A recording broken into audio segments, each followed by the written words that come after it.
how much of this was you guys didn't have your point guard, and how much of this can you not even remotely blame on Jalen not being here? Can't say it's not a factor. I mean, he's one of the best players in the league. He's averaging 17 points per game. He's leading the league in steals. So to say it's a non-factor, it's silly on my part.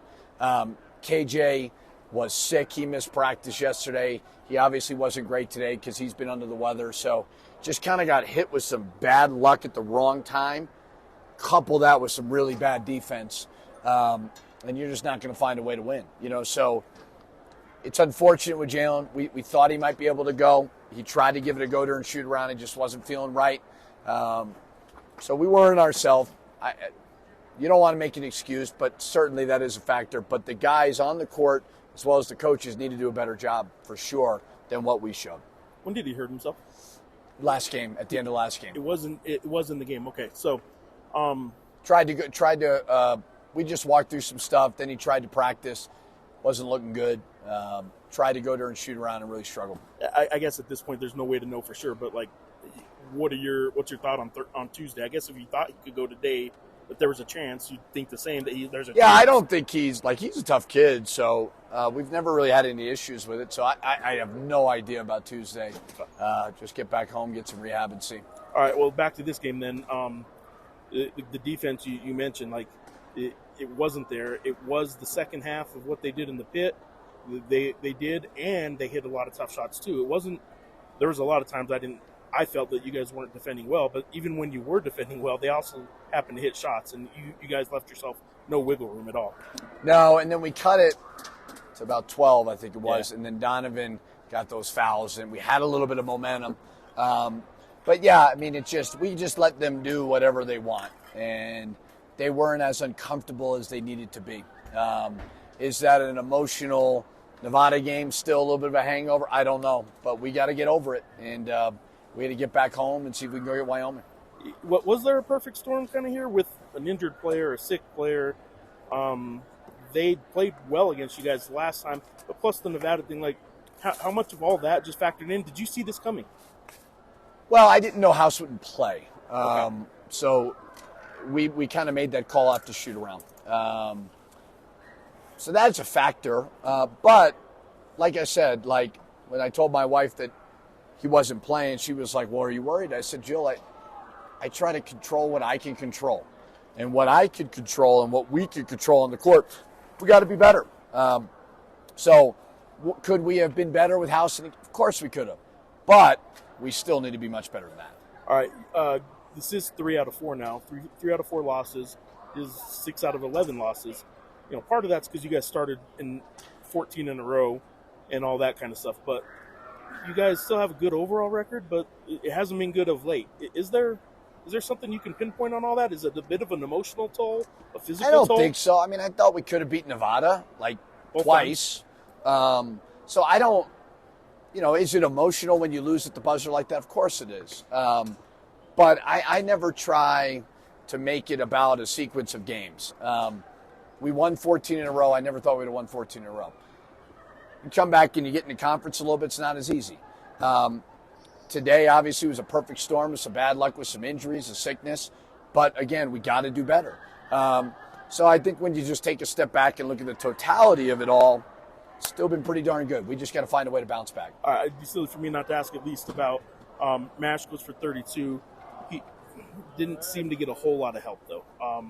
I mean, were you happy with what he did tonight? Was he forcing any of it? The offense was fine. The defense was abysmal. I mean, we gave up 89 points to Air Force, who doesn't score a lot of points. Now, they're very, very efficient. So the offensive side of it, Mash gave us our all, but collectively, defensively, it was really poor. So we've got to watch this film, and we got to work our butts off to try to correct it by Tuesday. How much did Jalen House not being here have to do with this tonight, and how much of it might have been coming anyway for whatever reason? I mean, obviously Jalen's, a big part of this team, offensively and defensively. But I mean, it's not having him is far from an excuse for the way that we played tonight.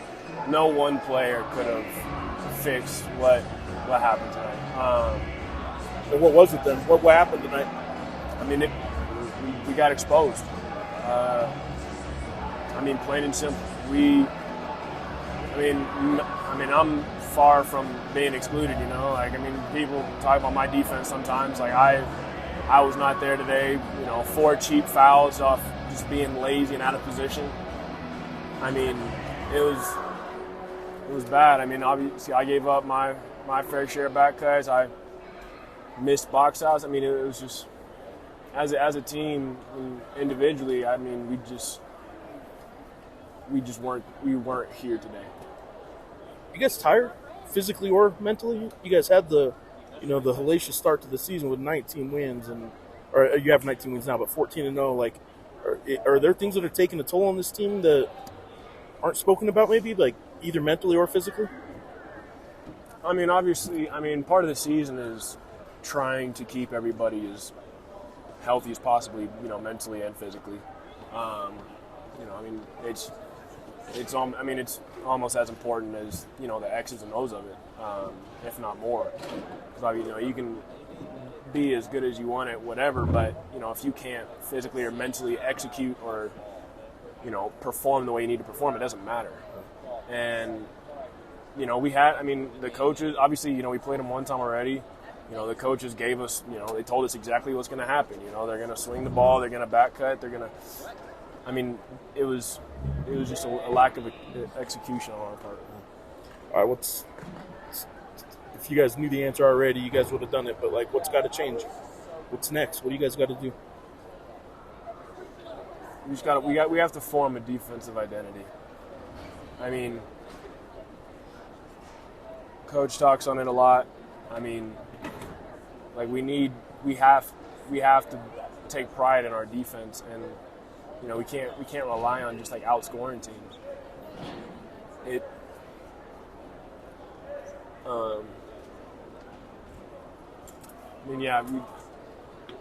We starts on defense. Yeah, I mean, it's a cliche, but, you know, defense wins championships. Like, you look at any top teams in any of the leagues, you know, you look at the top 3, there's a pretty solid chance those teams are up there in the defensive numbers in that conference as well. Because, you know, your offense isn't always going to be there, or, you know, you may come up against some weird matchup that your offense just doesn't flow well against, but, you know, you got to be able to rely on your defense to keep you in games, and tonight, you know, we obviously didn't.